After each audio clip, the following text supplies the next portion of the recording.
What is up, New Beginnings Church? Happy Tuesday morning to you. Welcome back to this devotion series we're doing, a week with my friend Shane Willard.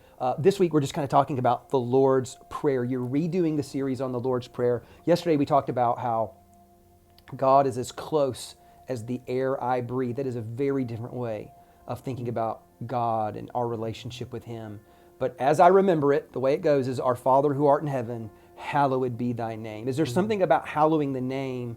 Does that mean more than just, I almost think like the most basic understanding of hallowing the name is to worship God, but I think it's so much more deeper than that. Well, in a way, it is worshiping God, but words don't matter as much as how we picture words working. So if we picture worshiping God and it's this, whatever we picture, that becomes the dominant image. So in a way it is, but we got to go back to air. So he says, my Father who's as close to me as the air that I breathe, hallowed be your name. So the earliest metaphor for the name of God was breath or air. So when God introduces himself to Moses, he says, my name is Yud-Heh-Vav-Heh. They know what that is. What is that? It's a word that doesn't even exist. It's letters that don't go together. And so the rabbi said, wait a minute, hold on, Yud-Heh-Vav. So they said the name of God was breathing. So a later writer said, it's the name of God that sustains life, which is interesting because like when a baby's born, the first thing it has to do is breathe. And when someone dies, they take their last breath. And so as long as we're saying the name of God over and over again, then we're living. As soon as we don't, we're dying. And so the Jewish people, was very common actually.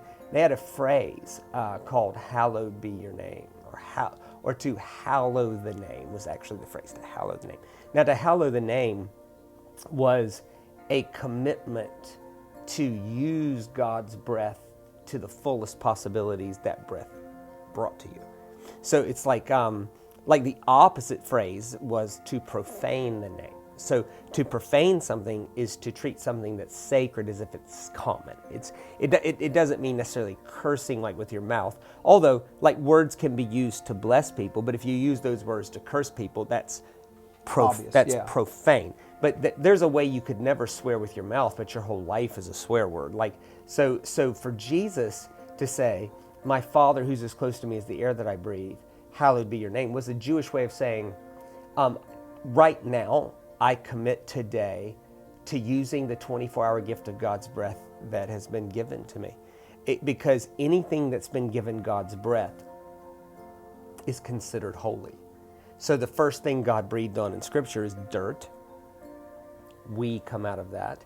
We're then holy dirt or inspired dirt or holy ground.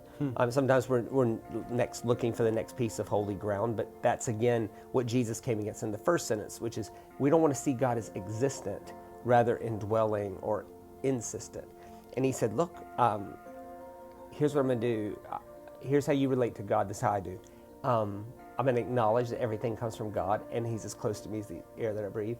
And I commit my life today to living in such a way that fulfills the full possibilities and potentials that gift of breath brings. I mean, the word holy in its essence is God gave you his breath today. What are you going to do about it? Like, what's your response? What's your positioning or posturing to the yes response to the infinite possibilities that gift of God's breath brings? And the opposite be profaning. And then, of course, the earliest way to say that was, don't take the name in vain. In other words, don't carry God's breath in a way that disappoints the hope that rests upon it. Don't waste your life. So there's a lot of things we could do that aren't wrong, but they're profane because they're using something as holy as the gift of God's life and using it for stuff that doesn't accomplish anything, stuff that doesn't make the world better, doesn't bring justice or compassion or love. If you could boil that down and say, okay, if I could give somebody just a couple of practical steps, here's what I would want you to think about in terms of like, hey, God gave you breath today. Yeah. Make the most of it. Yes. How would I begin my day or bring that about in my life? Well, first is being aware of it. Like, hang on. This is the anti-despair move. Like, despair is the belief that my tomorrow is simply a repeat of yesterday. And breath and resurrection don't allow for that. It says, You never know what God might use with me today to do all kinds of new things tomorrow. So I would say, first, be aware of it. 2, never give in to despair, always into resurrection, surprise, and hope. And then 3, I think it's just a matter of being intentional. If you're not intentional in the way you use anything, it becomes problematic. And I think if I set apart this morning and I go, you know what, today I'm going to use the gift of God's breath today to do good, to bring justice, compassion, kindness to my world, to feed a hungry person, to clothe a naked person, well, then I'm hallowing the name. And John, in 1 John, makes a big point that when you do that, that is worshiping God. Right. I love it. There's that scripture that I think about when you were talking, and it was like, hey, this is the day that the Lord has made. Right. I will rejoice and be glad Right. in it. Like in the moment that God's given me, the breath that He's given me, I Right. will maximize the moment Correct. right here, right now. I Correct. love it. That is it, guys. Love it so much. Get back in here tomorrow. We'll see you then.